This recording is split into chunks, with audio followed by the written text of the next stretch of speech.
안녕하십니까. 독서하는 마라토너 박종필입니다.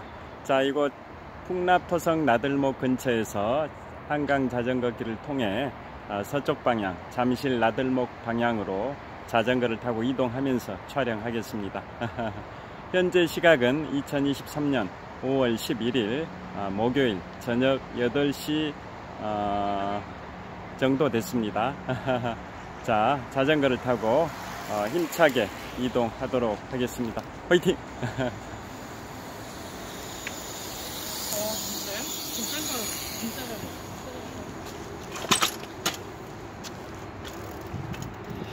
자, 오늘 제가 자전거 퇴근길에는 지금부터 3년 1개월 전인 2020년 4월 1일에 제가 인문학 서적 세 번째 출간작으로 제목이 프랑스 대혁명과 나폴레옹, 부제목은 불세출의 영웅 나폴레옹의 삶과 전쟁에 관하여 출간을 했었습니다.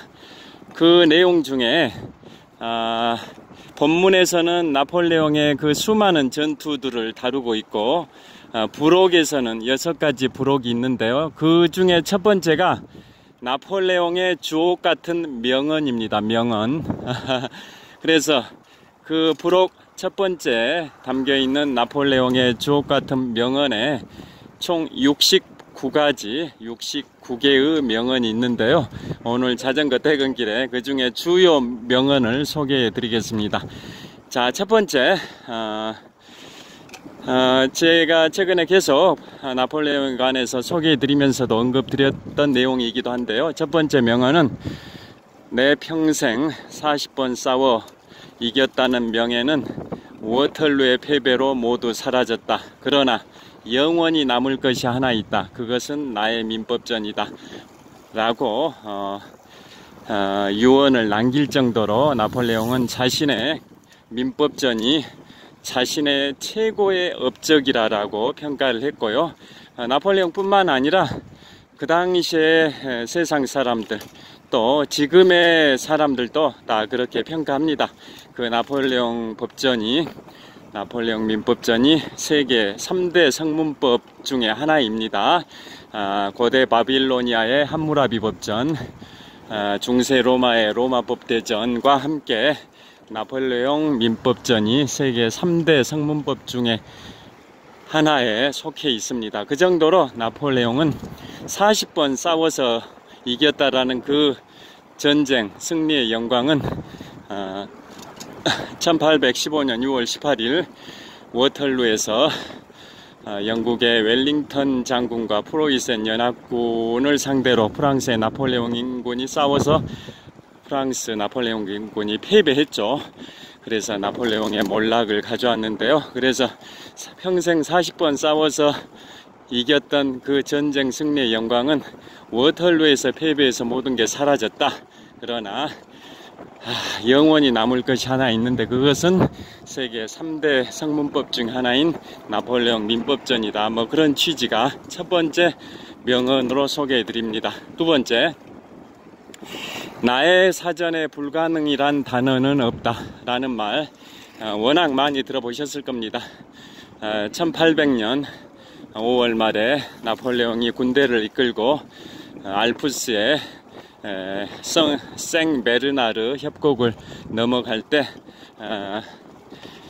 부하들이 또 장교들이 정말 이건 도저히 불가능한 일이다, 이래서는 안 된다라고 만류했음에도 불구하고 나폴레옹이 내 사전에 불가능이라는 단어는 없다라는 명언을 남기면서 알프스의 산맥을 넘어서 1800년 6월 2일 이탈리아 밀라노에 가서 그 유명한 마렌고 전투를 통해서 그 당시에 신성 로마 제국의 주축이었던 오스트리아를 대패시키고 프랑스의 나폴레옹군이 승리를 가져왔던 게 바로 1800년 6월 초에 있었던 제2차 이탈리아 원정 때입니다. 그때 나온 말이 나의 사전에 불가능이란 단어는 없다라는 말인데요. 원래 그것은 현대에 들어와서 대중적 표현으로 그릇처럼 와전된 거고, 원래는 그 원래 표현은 어떤 거였냐면 1814년 7월 9일에 나폴레옹이 부하 장군이었던 그 장군에게 이러한 편지를 썼습니다. 장군이 나에게 불가능하다라고 얘기를 했는데 그것은 프랑스어가 아닐세 라고 답장을 보낸 것에서 말이 이제 대중적 표현으로 순화, 와전됐다라고 보고 있습니다. 즉 불가능이라는 그 말은 프랑스어가 아니다라는 것은 프랑스어 사전에 없기 때문에 프랑스어가 아니다라는 의미인 거죠. 그러니까 불가능한 건 없으니까 어떻게 해서든 추진해야지 지레 겁먹고 포기해서는 안 된다. 뭐 그런 취지로 부하 장군한테 답장을 쓸 때 그런 표현을 썼습니다. 장군이 나에게 불가능하다라고 편지를 썼는데 그러한 말은 프랑스어가 아닐세 라는 게 원래의 그 팩트입니다. 그런데 현대에 와서 대중적 표현으로 나의 사전에 불가능이라는 단어는 없다로 와전된 겁니다. 자, 그게 두 번째 명언이고요. 세 번째, 단 1%, 그것이 나의 길이다 라고 얘기했습니다. 단 1%의 확률, 그것이 나의 길이다 라는 표현을 썼습니다. 그게 뭐냐면 단 1%의 가능성만 있다 할지라도 희망은 있기 때문에 도전한다, 뭐 그런 의미입니다. 그거 관련해서 인류 최초로 산악 그랜드 슬램을 달성했던 우리 고 박영석 대장님이 계시는데요. 2005년에 인류 최초로 산악 그랜드 슬램을 박영석 대장님께서 달성하시고 2011년에 안나푸르나에서 실종되셔서 영면에 들어가신 분이 고 박영석 대장님, 1962년생이신데요.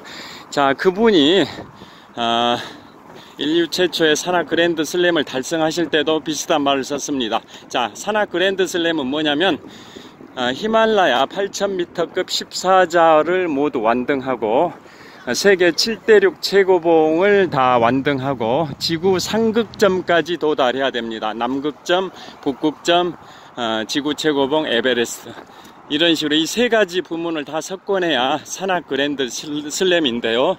인류 최초로 달성하신 분이 자 2005년도에 고 박영석 대장님께서 달성하셨습니다. 제가 그거에 관한 것도 지금부터 3년 2개월 전인 2020년 3월에 인문학서적 두 번째 출간작으로 위대한 도전의 시작 몽블랑, 그게 제목이고 부제목은 인류 최초의 근대 등산의 시작 몽블랑부터 인류 최초의 산악 그랜드 슬램 달성까지 라는 부제목으로 인문학서적 두 번째 출판작이 있는데요. 거기에 소개된 내용이기도 합니다. 자, 그래서 고 박영석 대장님께서 산악 그랜드 슬램을 인류 최초로 달성하실 때 이제 지구 상극점 중에서 북극점을 도달할 때 처음에는 실패하셨습니다. 알래스카 이쪽에서 북극점에 이제 무동력으로 걸어서 한 2달 정도 걸리는 거리인데요. 무동력으로 처음에 시도했는데 실패하시고 두 번째 도전을 이제 하실 때 그 표현을 썼습니다. 박영석 대장님이 나는 단 1%의 가능성만 있어도 도전한다라는 명언을 남겼습니다. 그리고 그 두 번째 도전하실 때는 중간 정도 갔을 때, 즉 한 달 정도 갔을 때, 2달 정도 기간, 예상 기간 중에 한 달 정도 갔을 때 남은 식량의 절반을 버려버렸습니다. 일부러. 왜냐? 최대한 빠른 시간 안에 도달하기 위해서 절반 지점에 도착했을 때 남은 식량의 절반을 다 버리고 출발을 했습니다. 그만큼 빨리 도달하겠다라는 강한 의지력의 표명이기도 한데요. 그때 그래서 두 번째 도전만에 북극점 도달에 성공을 했습니다. 그래서 인류 최초의 산악 그랜드 슬램을 고 박영석 대장님께서 2005년에 달성하셨는데요. 아까 말씀드린 것처럼 히말라야 8,000m급 14자 완등 플러스 지구 7대륙 최고봉 등정 플러스 지구 상극점 도달, 이 세 가지 파트까지 다 2005년도에 완수하셔서 인류 최초 산악 그랜드 슬래머이십니다. 자, 그래서 나폴레옹도 단 1%의 가능성, 그것이 나의 길이다 라는 명언을 남겼습니다. 나폴레옹도 단 1%의 가능성만 있어도 도전한다, 이런 의미입니다. 그 다음에 네 번째, 훌륭한 장군은 전쟁에 임하는 훌륭한 장군은 전쟁에 대한 해박한 지식, 올바른 판단력, 용기, 강한 책임감, 그리고 부하를 대할 때 공정함을 잃지 않는 것이다 라고 말을 했습니다. 다 주옥 같은 말이죠. 훌륭한 지휘관은 전쟁에 대한 올바른 해박한 지식, 올바른 판단력, 용기, 강한 책임감, 또 부하를 대할 때 공정함을 잃지 않는 것이다 라고 얘기를 했습니다. 불공정하게 해서는 안 된다, 부하들을 공정하게 대해야 한다, 그런 취지죠. 그 다음에 또 명언, 자,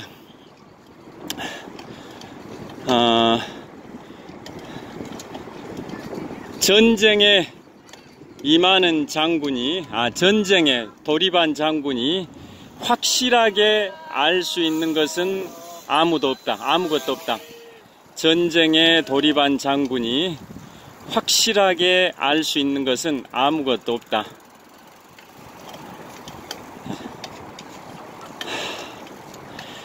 전황을 보고 판단을 내림에 있어서는 마음의 눈을 통해서 해야 된다. 한마디로 말씀드리면, 전황을 판단할 때 지휘관이니까, 장군이니까 지휘관이죠. 지휘관이 판단할 때는 전황을 보고 판단 내릴 때 마음의 눈을 통해서 해야 된다는 것은 그만큼 통찰력을 가지고 있어야 된다. 전쟁에 대한 올바른 판단을 위해서는 통찰력을 가지고 있어야 된다, 그런 의미입니다. 그게 바로 이제 또 나폴레옹의 명언이고요. 자, 이제 잠실 나들목 도착했고 잠실벌로 진입을 하겠습니다. 그 다음에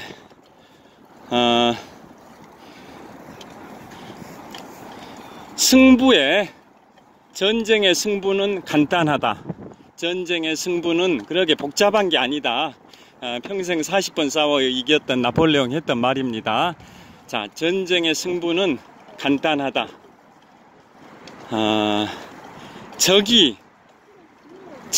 적을 제대로 알아야 된다. 적이 무엇을 원하는지 알아야 되고, 또 적이 그 원하는 것을 할 수 있다고 믿게 만들어야 된다. 자, 다시 말씀드립니다. 전쟁의 승부는 간단하다. 적이 무엇을 원하는지 알아야 되고, 또 적으로 하여금 그 원하는 것을 할 수 있다고 믿게 만들어야 된다 라는 명언을 했습니다. 그건 무슨 뜻이냐? 한마디로 전쟁에 있어서는 손자병법 제13편 용감편에도 나와 있듯이 스파이전과 기만전술이 중요합니다. 자, 용감편이라는 것은 손자병법 제13편 용감편은 쓸 용자 사이 간자에서 간첩을 사용한다, 스파이를 사용한다, 이게 손자병법 제13편의 용감편입니다. 전쟁에 있어서는 첩보전, 그 다음에 기만전술이 매우 중요하다라는 겁니다. 자, 그래서 적이 무엇을 원하는지 알아야 되고, 또 적으로 하여금 그 원하는 것을 할 수 있다고 믿게 만들어야 된다라는 겁니다. 자, 그래서 또 그 관련해서 이런 말도 있습니다. 첩보전을 모르면 군대 지휘관이 될 수 없고, 첩보전을 모르면 군주를 보좌할 수 없고, 첩보전을 모르면 전쟁에서 승리할 수 없다라는 그러한 명언이 있습니다. 자, 그래서 그만큼 전쟁에 있어서는 동서고금을 막론하고 전쟁과 전투에 있어서는 첩보작전, 스파이 작전이 그만큼 중요하다, 그런 의미입니다. 자, 최근에 한미 동맹 70주년 관련해 가지고 한국 대통령께서 미국을 국빈 방문하셔서 외교 성과도 거두시고 하셨는데요. 그 직전에 터졌던 게 미국에서 우리나라 국가안보실장 등의 뭐 휴대폰 통화인가 뭐 도청, 감청했다 이런 의혹이 있었지 않습니까? 그것에 정당하냐 부당하냐 이것은 변론으로 하고 당연히 잘못된 거죠.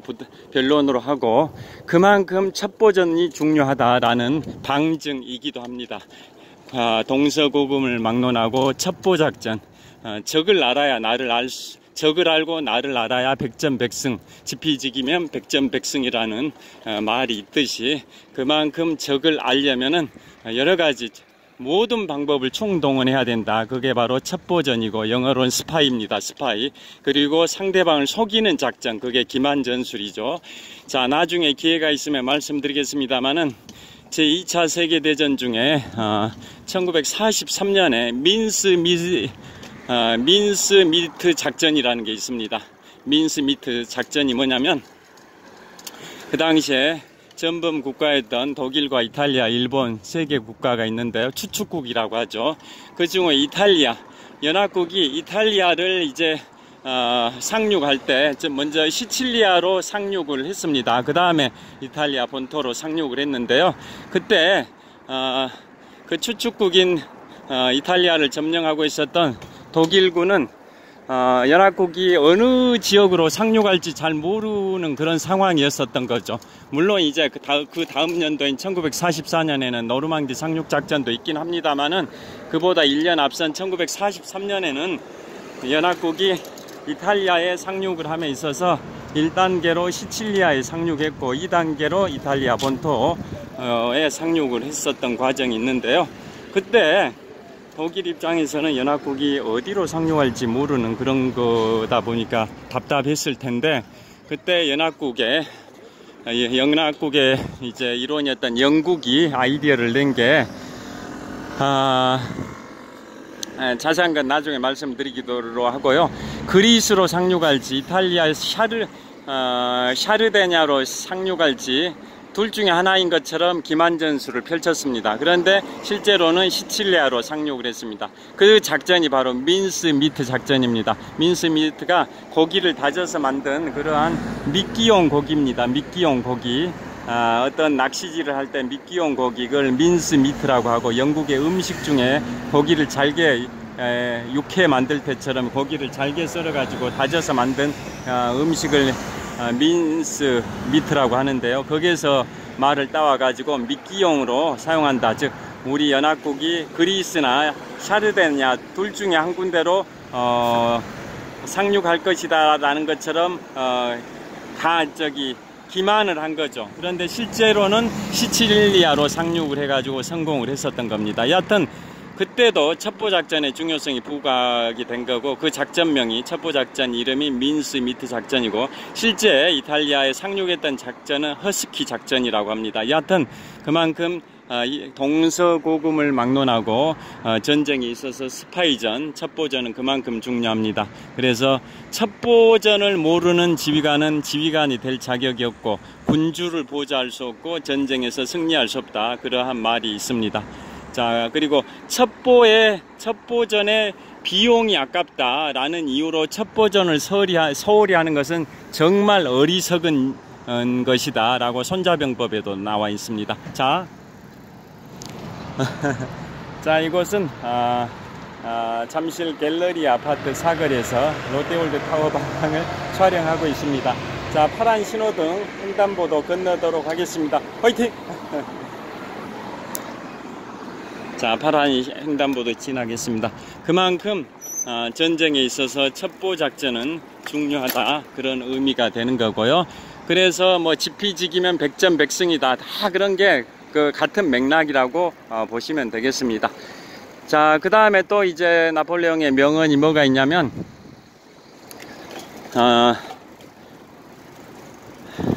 적이 방심하고 있을 때 또는 적이 실수하고 있을 때 절대 방해하지 마라.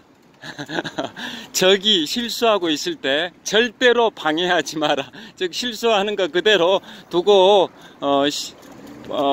지켜봐야지 방해하지 마라, 이런 의미입니다. 그것도 나폴레옹의 명언이기도 합니다.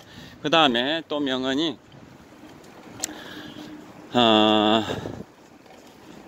자, 이쪽으로 좀 가면서 말씀드리겠습니다. 그 다음에 또 명언이 행동은 습관을 낳고 습관은 성격을 낳고 성격은 운명을 낳는다 라는 말을 했습니다.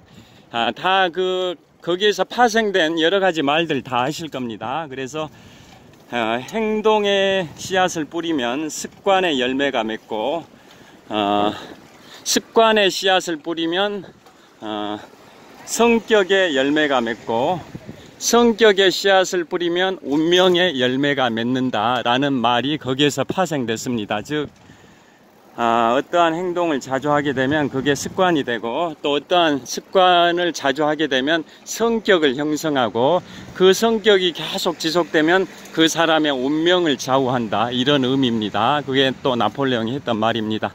그 다음에 지도자는 희망을 파는 상인이다 라는 말도 있습니다. 지도자는 희망을 파는 상인이다. 현재 우리나라 대통령께서 대한민국 제1호 세일즈맨으로서 경제 외교에 주력하시겠다 라는 말씀을 하셨는데요. 그만큼 국민들의 먹거리, 이 나라 살림이 중요하다라는 거죠.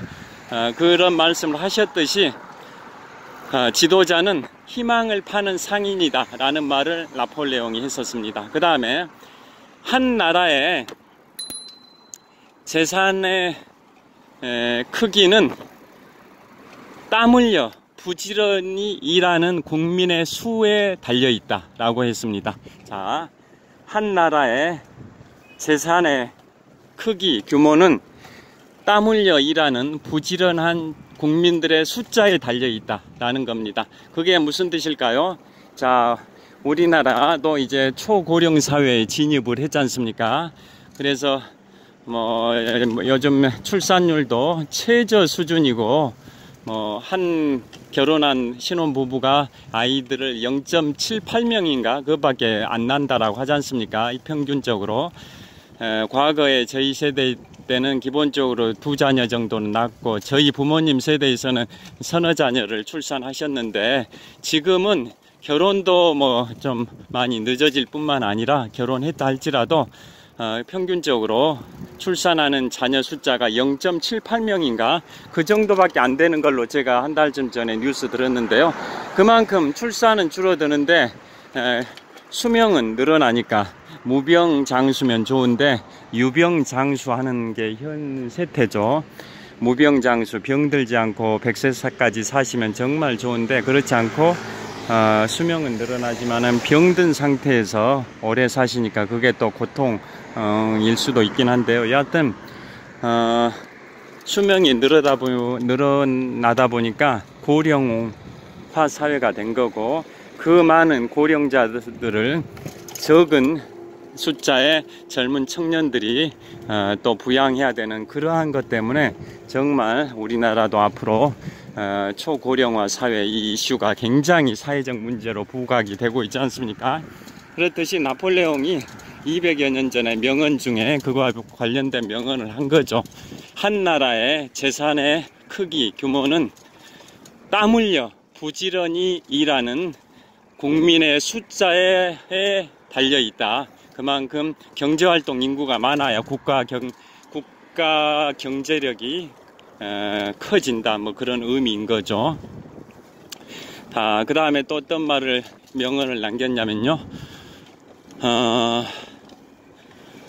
빨리 안 떠오릅니다. 그 다음에 좀 더 가면서 이제 잠실 석촌호수 서호 수변무대 거의 도착했습니다. 자, 그쪽으로 진입을 하도록 하겠습니다.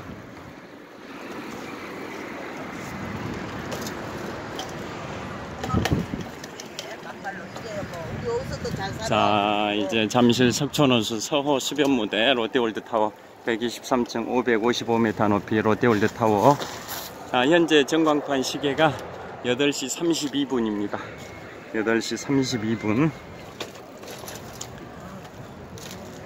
미세먼지, 초미세먼지는 다 보통 상태고요. 8시 32분 전광판. 자, 여기서 촬영하겠습니다.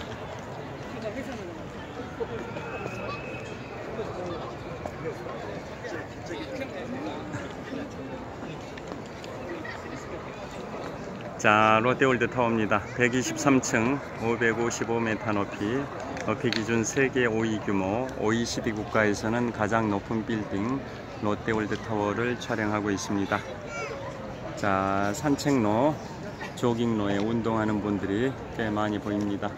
어제보다는 적은 숫자지만 그래도 오늘도 꽤 많은 주민들이 이곳 잠실 석촌호수 서호 수변무대에서 한가로이 휴식을 취하고 있습니다. 자, 저를 보여드리겠습니다. 자, 이곳 잠실 석촌호수 서호 수변무대에서 롯데월드 타워를 촬영을 하고 있습니다. 자, 123층 555m 높이 기준 세계 5위 규모 롯데월드 타워 앞에서 롯데월드 타워를 배경으로 촬영을 하고 있습니다. 현재 시각은 2023년 5월 11일 목요일 저녁 8시 34분 정도 됐습니다.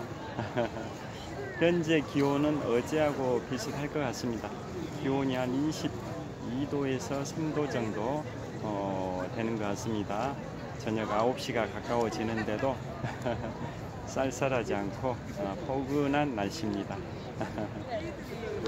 자, 다시 롯데월드 타워를 촬영을 하고 있습니다. 저쪽으로 좀 이동을 해 보겠습니다.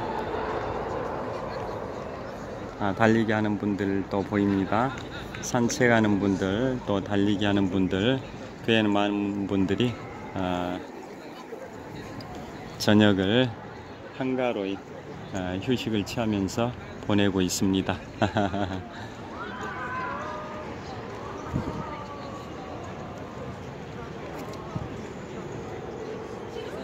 그리고 또 이제 명언 또 이게 있습니다. 뭐라고 또 명언을 남겼냐면요.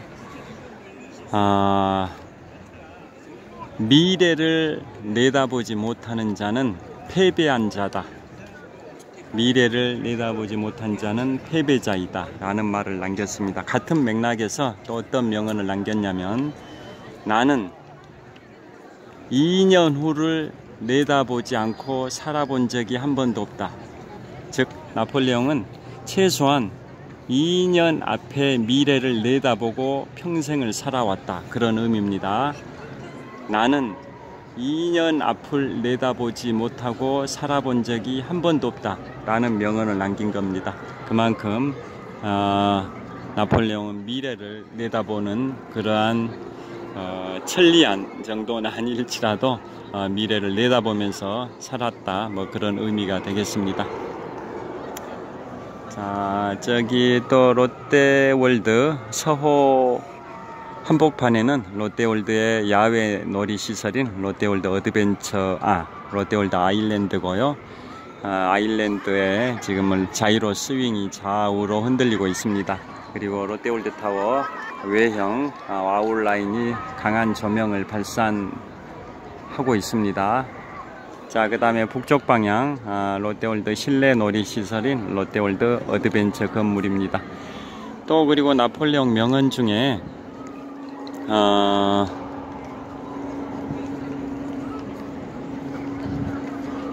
빨리 딱 생각이 안 나는데 잠깐만요. 제가 가방에 또 책이 있습니다. 책에서 얼른 떠오르지 않아 가지고 제가 책에서 꺼내 가지고 또 말씀을 드리도록 하겠습니다.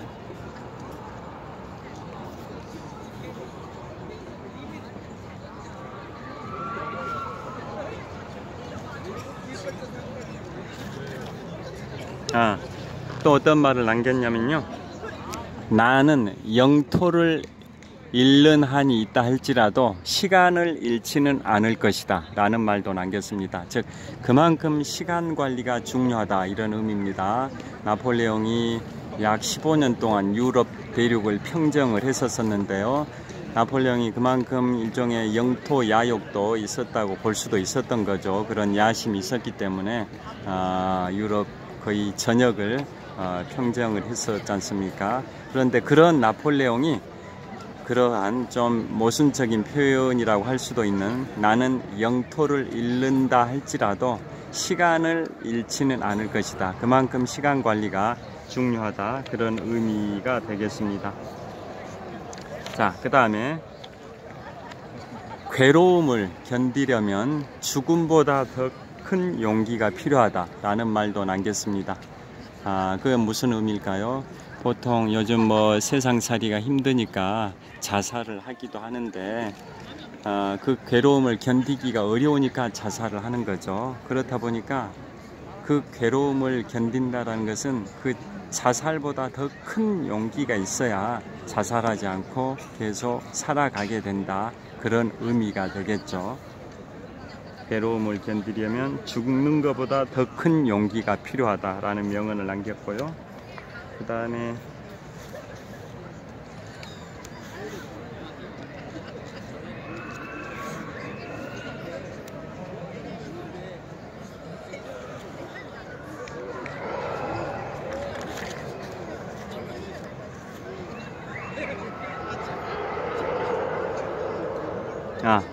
또 미인은 눈을 즐겁게 한다. 미인은 눈을 즐겁게 하고 어진 아내는 마음을 즐겁게 한다 라는 명언도 남겼습니다. 그러니까 자신의 부인이 얼굴도 이쁘고 마음도 이쁘면 정말 금상첨화이겠죠. 그런데 둘 중에 하나를 고르라고 한다면 미인은 눈만 즐겁게 할 뿐이고 마음을 즐겁게 하지는 못하기 때문에 마음을 즐겁게 하는 어진 아내를 선택하는 게 더 바람직하다. 그런 의미가 되겠습니다. 그 다음에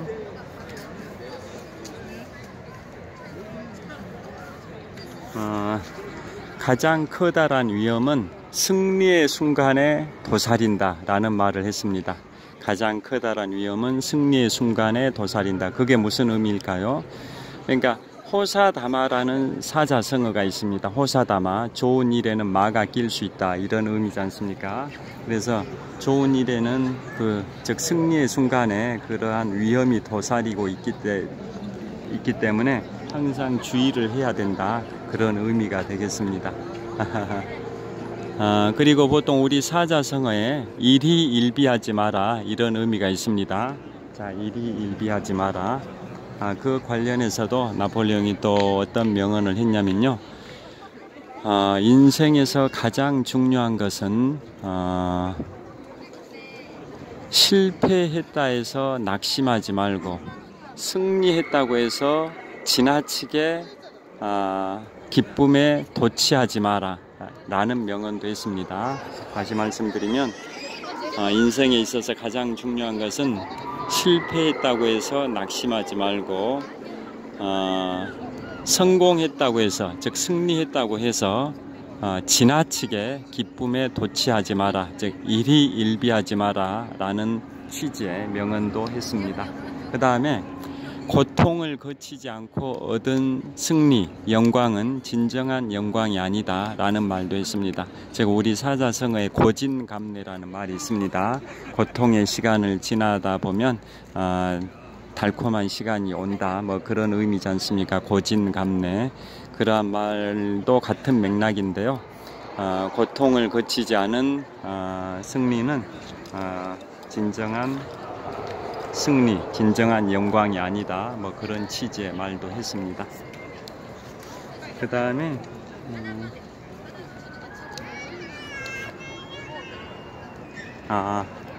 또 이런 말도 있습니다.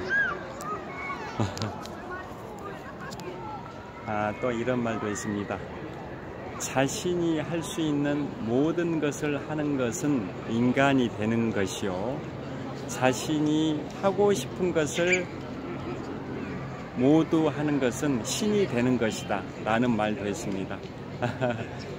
그게 무슨 뜻일까요? 다시 말씀드리면 자신이 할 수 있는 모든 것을 하는 것은 인간이 되는 것이요, 자신이 하고 싶은 것을 모두 하는 것은 신이 되는 것이다 라는 말을 했습니다. 그게 무슨 뜻이냐면 자, 사람은 진인사대천명이라는 말이 있습니다. 사람으로서 할 수 있는 모든 노력을 다 하고 그 결과는 하늘에 맡겨야 된다. 이게 육자성어인 진인사대천명이지 않습니까? 그러니까 사람이 할 수 있는 것은 다 해라, 그건 인간의 길이다, 이런 뜻입니다. 그에 반해서 그 결과, 최선을 다한 그 결과는 하늘에 맡겨야 된다. 예를 들어서 뭐 사법시험에 합격하고 싶다, 그 다음에 공인회계사 시험이나 외무고시, 행정고시 합격하고 싶다. 그러기 위해서 최선을 다해서 공부를 하는 것, 자기가 할 수 있는 모든 노력을 쏟아부어 가지고 최선을 다하는 것, 그건 인간이 하는 것, 인간이 되는 것입니다. 그에 반해서 자기가 하고 싶은 것, 그 사법시험, 행정고시, 공인회계사, 뭐 이런 고등고시 이런 거 합격하는 것, 자기 하고 싶은 것을 누구나 다 성취할 수 있는 것은 아니다라는 거죠. 그래서 그 결과는 하늘에 맡겨라, 신한테 맡겨라, 이런 의미가 되는 겁니다. 그래서 나폴레옹이 그 유명한 명언, 인간이 자신이 할 수 있는 모든 것을 하는 것은 인간이 되는 것이요, 자신이 하고 싶은 모든 것을 하는 것은 신이 되는 것이다 라는 의미의 말을 한 겁니다. 그러니까 인간으로서는 자기가 할 수 있는 것은 모두 하되 하고 싶다 해서 다 할 수 있는 것은 아니다 라는 거죠. 뭐 사법시험을 목표로 해가지고 인간이 할 수 있는 최선의 노력은 다 하되 그 결과는 될 수도 있고 안 될 수도 있다라는 거죠. 그래서 자기가 사법시험 합격하고 싶다 해서 다 할 수 있는 것, 도전한 사람이 다 합격하는 것은 아니다라는 거죠. 도전하는 사람이 다 합격하는 것은 10만이 그러게 하고 싶은 걸 다 할 수 있다, 그런 영역이다, 이런 취지인 겁니다. 그래서 결국은 육자성어, 진인사대천명과 같은 맥락의 말을 나폴레옹이 했던 겁니다.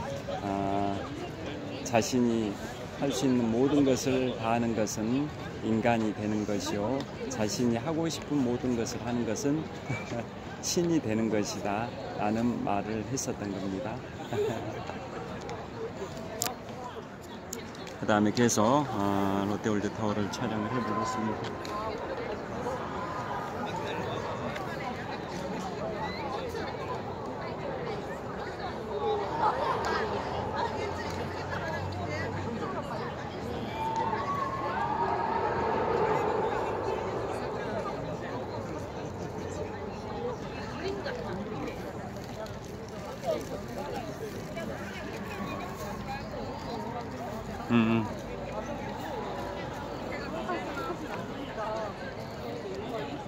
또 이런 말도 있습니다. 아첨을 잘하는 사람은 남을 헐뜯거나 비방하는 요령도 잘 터득하고 있는 사람이다 라는 말을 했습니다.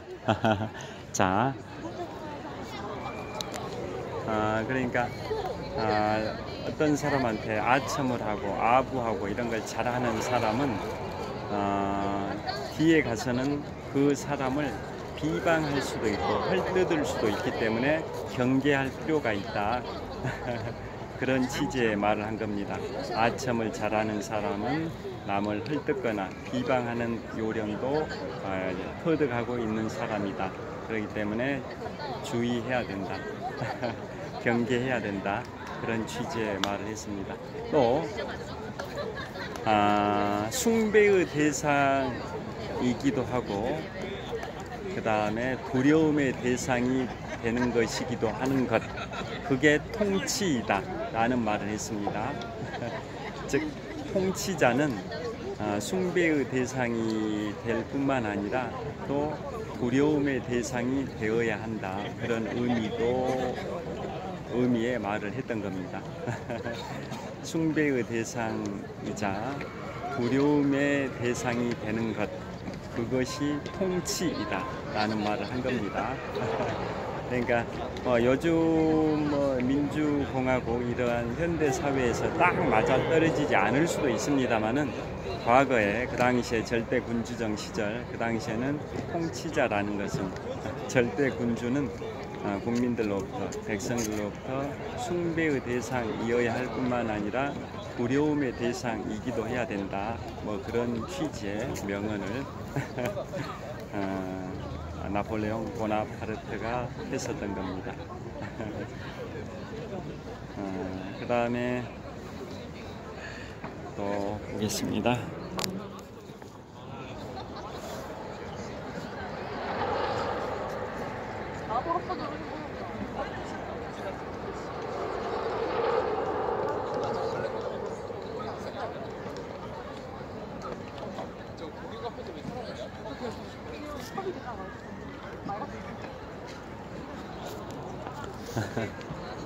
또 이런 말도 있습니다. 아무리 위대한 천재의 능력일지라도 기회가 없으면 아무 소용이 없다 라는 말도 있습니다. 아무리 위대한 천재의 능력일지라도 기회가 없으면 아무 소용이 없다 라는 말을 하기도 했습니다. 그게 무슨 뜻일까요? 아무리 능력자라 할지라도 기회를 잡지 못하면 능력을 발휘할 수가 없다 라는 취지인 거죠. 그래서 인생에 있어서는 기회가 자주 오지 않지 않습니까? 그러니까 한번 기회가 왔을 때 그걸 놓치지 말아야 되지, 다음에 해야지, 다음 기회에 해야지 라는 생각을 했다가는 이번 생에서는 다시 한번 그 기회를 잡지 못할 수도 있습니다. 그러니까 기회가 왔을 때 이게 마지막 기회일 수 있다라고 생각을 하고 과감하게 도전해 가지고 성취하는 그러한 결단력과 용기가 필요하다 이런 뜻입니다. 그 다음에 또 어떤 취지를 얘기를 했냐면 숙고할 시간이 필요하다. 숙고할 시간이 필요하다. 그러나 행동을 해야 할 시간이 찾아오면 생각을 멈추고 돌진하라 이런 말도 있습니다. 다시 말씀드립니다. 숙고할 시간이 필요하다. 그러나 행동할 시간이 찾아오면 생각을 멈추고 돌진하라 라는 말을 했습니다. 그게 무슨 뜻일까요? 잘 아시다시피 행동하기 전에 충분히 숙고하되 일단 행동해야 할 시간이 오면 더 이상 좌고우면하지 않고 신속하고 민첩하게 목표를 향해서 돌진을 해야 된다 이런 의미가 있는 겁니다. 비슷한 말에 옛날 중국의 송나라 역사에 관한 송사라는 게 있습니다. 송나라의 역사, 송사에 이런 말이 있습니다. 삼성그룹의 이제 이재용 회장님의 선친이 이건희 선대 회장이시고 그보다 앞선 이제 이재용 회장의 할아버지 분이 이병철 창업 회장이지 않습니까? 그래서 삼성그룹의 그 역대 회장님들의 명칭을 그렇게 교통정리하기로 했다고 뉴스에서 들었는데요. 현재 이재용 회장님은 명칭이 이재용 회장, 그 다음에 그분의 선친이신 이건희 회장님은 이건희 선대 회장, 그 다음에 이재용 회장의 할아버지이신 이병철 창업주는 창업회장이라고 명칭을 정하기로 했다라고 합니다. 여하튼 이재용 회장님의 선친이신 이건희 선대 회장께서 자주 즐겨 사용하셨던 그 표현이기도 한데요. 중국의 송나라 역사서 송사에 그런 말이 나와 있습니다. 의인불용, 용인불의